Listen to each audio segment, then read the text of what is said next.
Hello plant lovers and welcome back to the channel. Today, we're diving into the world of one of the most dramatic and architectural plants you can have in your garden, the magnificent Allium.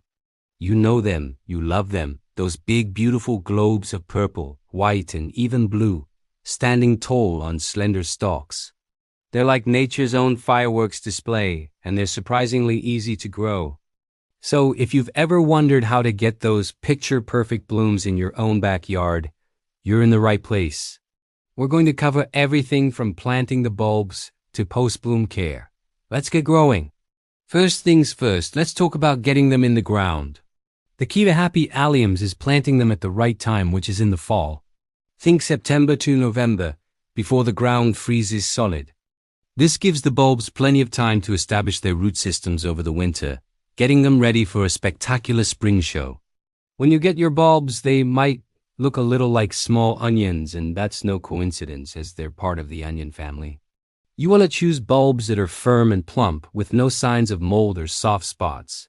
Quality bulbs are your first step to success. Now, where should you plant them? Alliums are sun worshippers. They need at least 6 hours of direct sunlight each day to produce those big, strong stems and vibrant flowers. If you plant them in a shady spot, you'll likely end up with weak, floppy stems and disappointing blooms. So, scout out the sunniest spot in your garden. The other critical factor is drainage. Alliums absolutely despise wet feet. If their bulbs sit in waterlogged soil, they will rot. So, if you have heavy clay soil, you'll want to amend it. Mix in some compost sand or fine grit to improve the soil structure and allow water to drain away freely. Raised beds are also a fantastic option for ensuring excellent drainage. Once you have your spot picked out, it's time to dig. The general rule of thumb for planting bulbs is to go about 2 to 3 times as deep as the bulb is tall. For most large alliums, this means digging a hole about 6 to 8 inches deep. The pointy end of the bulb goes up, and the flat, rooty end goes down. It's pretty intuitive, but it's a common mistake, so always double check. Space them out according to the variety. For the giant varieties like Globemaster or Ambassador, give them a good 10 to 12 inches of space. Smaller varieties can be planted closer together, around 4 to 6 inches apart, to create a lovely, dense drift of color. After you've placed your bulbs in their new homes, backfill the holes with soil, gently firm it down, and give them a good watering.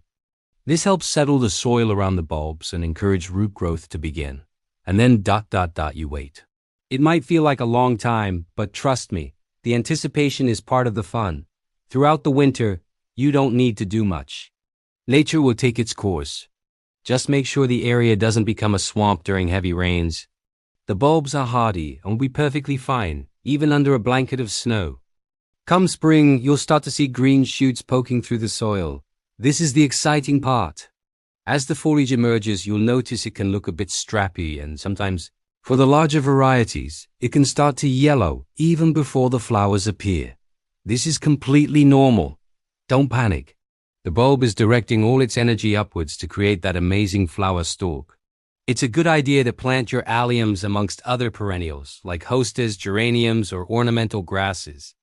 Their emerging leaves will help hide the fading allium foliage, giving you a much tidier look. This is a great garden design trick called hiding their ugly ankles. As the flower stalks shoot up, you just need to ensure they get consistent moisture, especially if you have a dry spring. A deep watering once a week is usually sufficient if there's no rain. You don't need to fertilize them heavily. If you have good, compost-rich soil, that's often enough. If your soil is poor, you can give them a balanced, low-nitrogen fertilizer right as the shoots emerge in spring. Too much nitrogen will give you lots of leafy growth at the expense of the flowers, and we don't want that. We're here for the blooms. And then the magic happens. The buds will swell and burst open into those iconic spherical flower heads. Enjoy the show. They are a magnet for bees and butterflies, bringing so much life and movement to your garden. They also make incredible cut flowers. If you want to bring some indoors, cut the stems early in the morning when they are fully hydrated. They will last for a surprisingly long time in a vase, and even as they fade, the dried seed heads are just as beautiful and architectural. So the flowers have faded. Now what? This is a crucial step for ensuring your alliums come back year after year. Do not cut off the leaves. I repeat, do not cut them off just yet. The leaves need to continue photosynthesizing to send energy back down into the bulb for next year's flower. Let the foliage die back naturally. Once it's completely yellow and withered, you can then cut it back to the ground. As for the flower stalk, you have a choice. You can deadhead it by cutting the stalk at the base, which tidies things up and directs all the energy back to the bulb. Or you can leave the dried seed heads in place. They provide wonderful winter interest in the garden, looking absolutely stunning when touched by frost or snow. They add structure and a sculptural element long after the color is gone. Many gardeners, myself included, love this look. Just be aware that some allium varieties can self-seed. If you don't want little allium seedlings popping up, it's best to deadhead them before the seeds mature and disperse. For most of the large hybrid varieties, this isn't a huge issue, but it's something to keep in mind.